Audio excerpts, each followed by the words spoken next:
বন্ধুরা, আমি অর্পিতা নতুন একটি রেসিপি ভিডিওতে তোমাদের স্বাগত জানাই। আজকে রেসিপিটি দেখে নেওয়া যাক। প্রথমে একটি বলে আমরা নিয়ে নেব 1 কাপ সুজি, 2 কাপ আটা, 2 চামচ ঘি, মৌরি, এলাচ গুঁড়ো এবং 1 কাপ পরিমাণে চিনির গুঁড়ো। কিছু দিয়ে ভালো করে আমাদের ময়ান দিয়ে নিতে হবে যাতে ক্রিস্পি হয়। এরপর আমরা এর মধ্যে যোগ করব অল্প করে করে জল এবং জল দিয়ে খুব ভালোভাবে একটি ডো তৈরি করে নেব। এখন আমরা আটা রুটি করার সময় তৈরি করে নিই। এরপর সেই ডো থেকে আমরা লেচি কেটে নেব সমান পরিমাণের। এরপর সেগুলিকে সুন্দর আমরা শেপ দেব।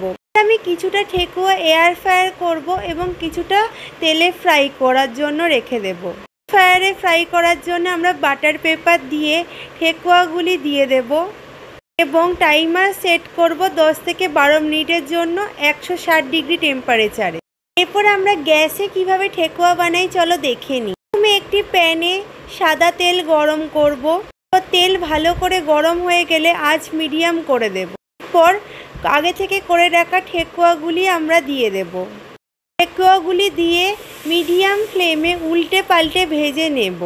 একইভাবে আমরা বাকি ঠেকুয়াগুলোকে উল্টে পাল্টে লাল করে ভেজে নেব যাতে সুন্দরভাবে ক্রিস্পি হয়। এরপর আমরা প্যান থেকে সমস্ত ঠেকুয়াগুলিকে একটি পাত্রে তুলে রাখব এবং আমরা ঠেকুয়াগুলিকে ঠান্ডা হতে দেব।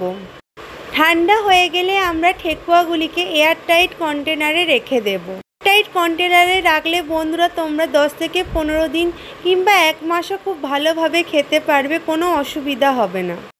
আশা করছি বন্ধুরা আজকে এই রেসিপিটি তোমাদের ভালো লেগেছে। এই রেসিপিটি যদি তোমাদের ভালো লাগে তাহলে লাইক, শেয়ার ও সাবস্ক্রাইব করে পাশে থাকার অনুরোধ রইল বন্ধুরা। অবশ্যই তোমরা কমেন্ট করে জানিও কেমন লাগলো তোমাদের। আজ আসি, টাটা।